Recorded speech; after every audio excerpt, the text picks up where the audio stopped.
Irimédia Info Soir, mesdames et messieurs, merci de prendre le rendez-vous. Auto-emploi des jeunes à Parakou, la jeunesse semble avoir pris conscience du rôle primordial qui est le sien. Sauvegarde du patrimoine culturel béninois, le musée ethnographique et de plein air de Parakou en pleine agonie. Les détails sont à suivre avec nous. Mesdames et messieurs, bonsoir à vous. Les jeunes diplômés sans emploi de la ville de Parakou prennent leurs responsabilités face à l'ampleur que prend le phénomène du chômage au Bénin.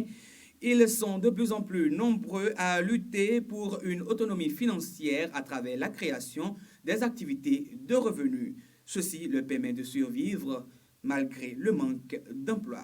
Reportage à suivre.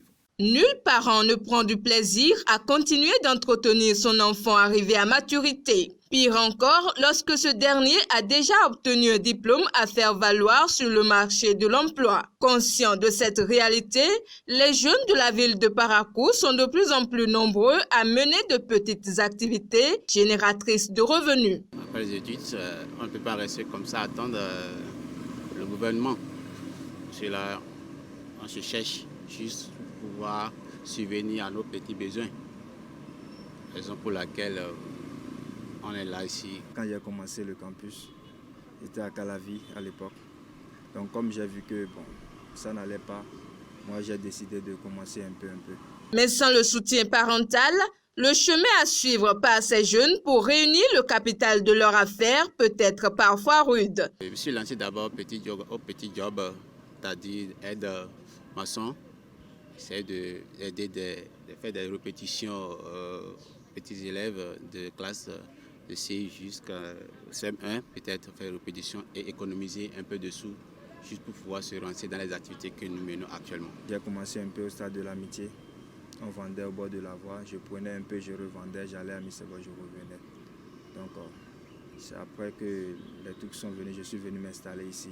Et j'ai commencé mon activité, puis aujourd'hui c'est bon. Grâce à ces efforts, Razak et David parviennent aujourd'hui à subvenir à leurs besoins et à ceux de leur petite famille. Avec déjà mon business au quotidien, j'arrive à épargner un peu. Et dès que je touche un peu aussi, je fais les empreintes à la maison et puis j'arrive à m'en sortir. Je suis maintenant autonome et je peux me subvenir. Ces jeunes entrepreneurs sont alors bien placés pour prodiguer des conseils à leur père. Une fois que tu es jeune, étudiant, tu as fini en fin de formation et tu n'as pas encore quelque chose à faire, on ne peut pas attendre. Il faut se chercher. Quand toi tu décides de travailler, au moins tu ne peux pas manquer petit sous là pour pouvoir subvenir à tes besoins. Vraiment, moi, ce que je peux dire aux frères, c'est d'abord de s'analyser et de comprendre que la vie, chercher la facilité, ce n'est pas une bonne chose. Et dans la vie dans laquelle nous sommes actuellement, si tu suis trop la facilité, tu vas perdre ta vie. À bon entendeur, peu de paroles, dit-on. Dans la plupart des ateliers de couture et autres centres de formation au métier de l'artisanat à Parakou, on retrouve désormais de nombreux apprenants des lycées et collèges dans le rang des apprentis. Ce phénomène, qui prend de l'ampleur dans la cité de Koubourou, a retenu l'attention de la rédaction de Irimédia. Suivez. Paraphrasons le grand linguiste béninois Julien Tiambi Achadé en disant que les programmes dispensés actuellement dans les établissements scolaires et universitaires du Bénin sont en déphasage avec les réalités socio-économiques du pays. Une vérité que les acteurs de l'éducation nationale semblent ignorer, mais les parents, quant à eux, en ont bien conscience. Ils occupent désormais les temps libres de leurs apprenants par des séances d'apprentissage des métiers de l'artisanat. J'étais au CE1 quand un jour seulement la vieille a eu l'idée de suivre un maître couturier. Étant petit, c'est difficile de comprendre que la réussite en fait c'est pour nous-mêmes. C'était difficile et difficile. On me chicotait même, on m'amène toujours dans l'atelier, je fuis. Vous voyez actuellement 6 apprentis. Mais ils sont au nombre de 10. 4 sont des vacanciers qui viennent, et tel que j'avais commencé aussi. Et maintenant, ils ne sont pas encore en vacances, puisqu'il y en a qui vont à l'examen. Et ceux qui sont ici. Parmi eux, il y a même l'un parmi eux qui a son BPC avant de commencer chez moi. Malheureusement, dans la foulée, beaucoup de parents d'élèves déscolarisent leurs enfants au profit de l'apprentissage d'un métier. J'ai vu que, continuer les études c'est le moyen, quoi. Et dans l'apprentissage, c'est mieux que de continuer les études, selon moi. C'est ce qui a fait que j'ai quitté les bancs et j'ai commencé la couture. Tant qu'il y a la ville, il y a toujours de l'espoir. Et un homme doit toujours travailler. Actuellement, là, je suis encore étudiant en espagnol. Aujourd'hui, aller à l'école, ce n'est pas pour gagner le travail, mais pour ne pas se faire taquiner. Aujourd'hui où je suis ici, il sera difficile que quelqu'un m'apporte par exemple un papier et que je signe ces papiers-là dans la fluidité. L'insertion d'un programme supplémentaire de formation technique dans le système éducatif béninois viendrait pallier au problème de déscolarisation massive et dans la même foulée à celui du chômage. Le musée ethnographique et de plein air de Parakou se trouve dans un piteux état depuis bientôt 3 ans. Les lieux sont pris d'assaut par les individus mal intentionnés. Les objets d'art sont pillés et le site vandalisé. C'est le constat fait par notre équipe de reportage le week-end écoulé. Vu la sensibilité du sujet, certains intervenants à suivre ont requis l'anonymat. Suivez. Des portes arrachées, des fenêtres vandalisées, des objets d'art laissés à la portée de vils individus, c'est la triste réalité que connaît le musée ethnographique et de plein air de Parakou. Un état d'abandon et de décrépitude avancée que subit le site censé sauvegarder le patrimoine culturel béninois. Face à nos caméras, des citoyens rencontrés sur les lieux n'ont pas caché leur désolation.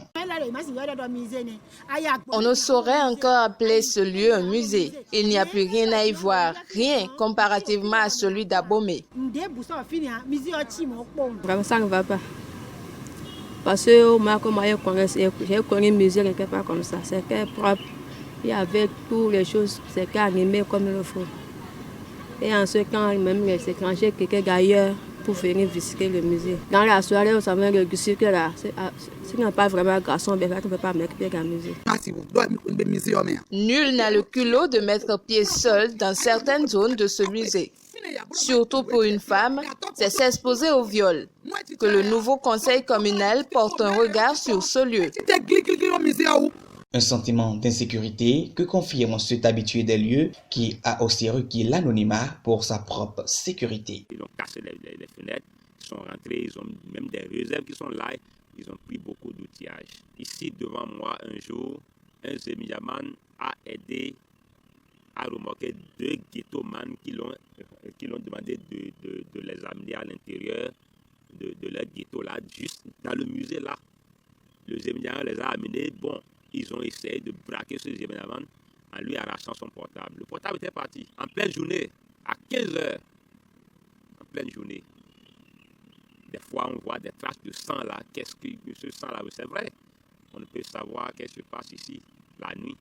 Afin d'en venir à bout, il propose quelques pistes de solutions à l'endroit des responsables à divers niveaux. 2 choses sont de très capitales pour pouvoir sécuriser la maison. Prendre un gardien pour la sécurité de la maison, afin de renvoyer du milieu là, ceux les ghettomans qui sont là, qui sont en train d'enlever les portes de fenêtres, qui créent l'insécurité dans les locaux, électrifier le milieu et assainissement. Pour ce nouveau maire, notre souhait le plus ardent qu'on lui demande, c'est de revoir le musée de Parakou. C'est vrai, nous savons que son cahier de charge est tellement grand. Donc, d'inclure notre patrimoine culturel, le musée de Parakou, dans son agenda et de toujours chercher à voir comment faire pour que ce musée puisse encore renaître. En attendant que le musée ethnographique et de plein air de Parakou ne renaisse de ses cendres tel un phénix, il use de sauvegarder les objets d'art encore en galerie. Mesdames et messieurs, c'est tout pour ce bulletin d'information. Retrouvez-nous très prochainement sur nos différentes plateformes et surtout, n'oubliez pas de vous abonner à notre chaîne YouTube pour tout savoir sur nous et à très bientôt.